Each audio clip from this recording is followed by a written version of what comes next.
सबसे पहले गुरु प्यारी और गुरु रूप सभी साध संगत के चरणों में मेरा प्रणाम स्वीकार करें और सभी अपना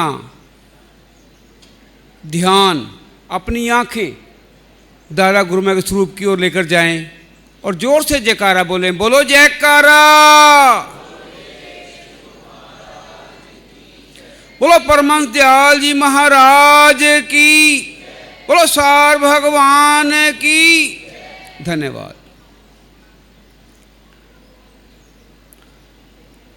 आराम की तलब है तो एक काम कर, आराम की तलब है तो एक काम कर, आराम की शरण में बस राम याद कर।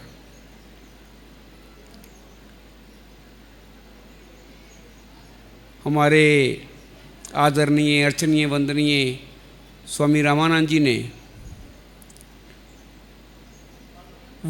उनमें परमात्मा ने इतना ज्ञान, इतनी शक्ति बख्शी हुई है कि वो गागर में सागर भरते हैं। पर हम करें तो क्या करें, हमारा जो गागर है वो सुराखों से भरी हुई है, कुछ टिकता ही नहीं उसमें।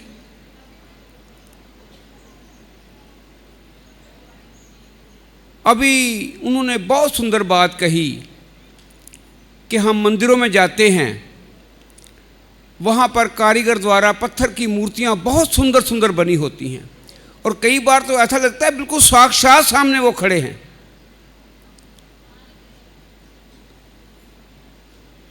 तो एक बार एक ट्रक में पत्थर की स्लैब जा रही हैं और साथ में पत्थर की मूर्तियाँ जा रही हैं।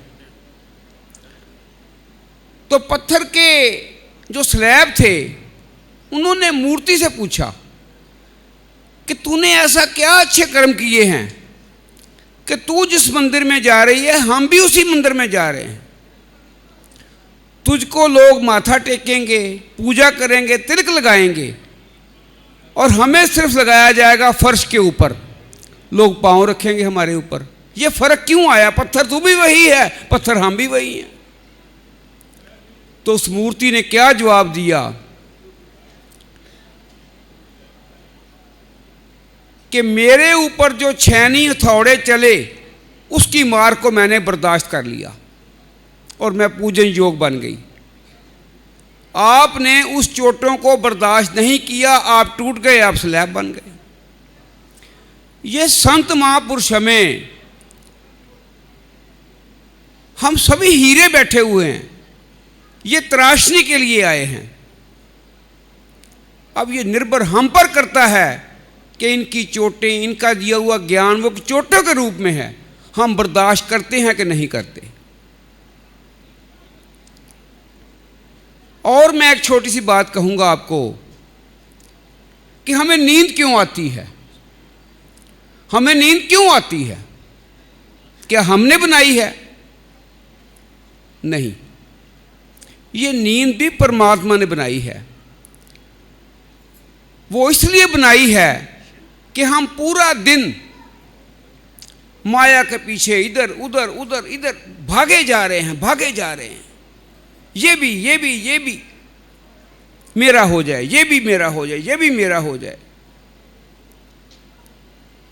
तो अगर परमात्मा ने नींद ना बनाई होती, रात को भी जागते रहते, तो हम तो पागल हो जाना था।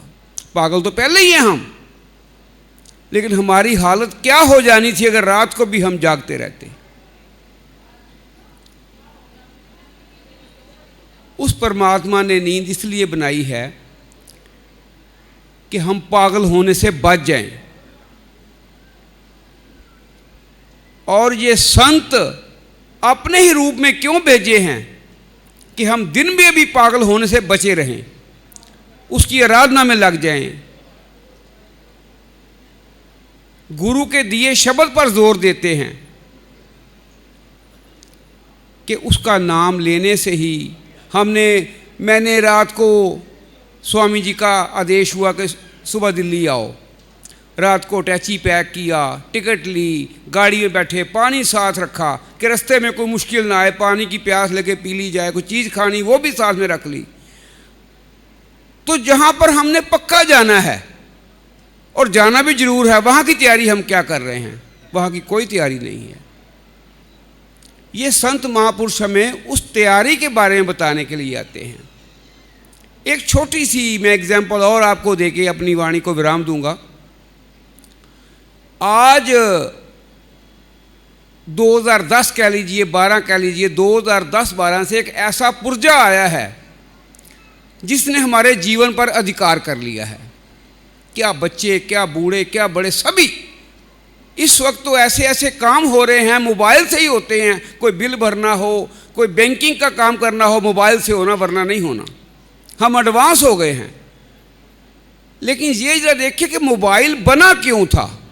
कि हम घर से दूर हैं, घर का पता कर सकते हैं, घर वाले हमारा पता कर सकते हैं। मोबाइल इसलिए बना था, ये बेतार यंत्र है। आज उसको नेट से जोड़ दिया गया है। बेशक बहुत तरक्की हुई है, लेकिन वो अपना जिसके लिए बनाया गया था वो आप तक नहीं भूला। आप कोई उसमें बैंकिंग कर रहे हो, कोई उसमें फाइल खोल के बैठे हुए हो, कोई बच्चा गेम खेल रहा है, कुछ हो रहा है। अगर किसी की कॉल आपको आती है तो सब प्रोफाइल बंद कर देता है। सबसे पहले आपको कॉल बताएगा कि किसकी कॉल आई है, पहले वो सुनो। जिस काम के लिए बनाया गया था वो नहीं भूला। तो हमें जिस काम के लिए इस धरा पर भेजा गया था, क्या हमें याद है? हम उसको भूले बैठे हैं। मंदिर में आरती हो रही है, बाहर से ही ऐसे ऐसे करके निकल जाते हैं कि अभी मेरे पास टाइम नहीं है, फिर आऊँगा। हमारे सार भगवान कहा करते थे, अब तो तू कहता है गुरु महाराज जी क्या करूं, घर में वो आ गया, वो आ गया, वो आ गया, टाइम ही नहीं मिलता, कब आऊं मैं? वो कहते थे अंत समय जब आएगा यम पकड़ेंगे बाँ, अंत समय जब आएगा यम पकड़ेंगे बाँ, उनसे भी जरा कह देना हमें अभी तो फुर्सत ना। वो आपकी फुर्सत नहीं देखेंगे भी है कि नहीं है, उन्होंने ले जाना है। तो इसलिए जिस काम के लिए उस प्रभु ने इस धरा पर भेजा हमें, उसको याद रखना है, गुरु के नाम का जाप करना है। और एक हमें बहुत ही आसान तरीका हमारे स्वामी जी रामानंद ने बता दिया कि सावधान हो जाओ, ये भी साधना है। और हंस के बारे में बता दिया, परम हंस के बारे में बता दिया। और हमें जो नाम मिला हुआ है सब जानते हैं, ये हंसों की गद्दी है। तो हंस का मतलब हम सब जानते हैं। तो इसलिए अगर मुझसे कोई ऐसा शब्द निकला हो जो आपको अच्छा ना लगे, उसके लिए मैं क्षमा याचक हूँ। जयकारा जोर से लगाएंगे, बोलो जयकारा।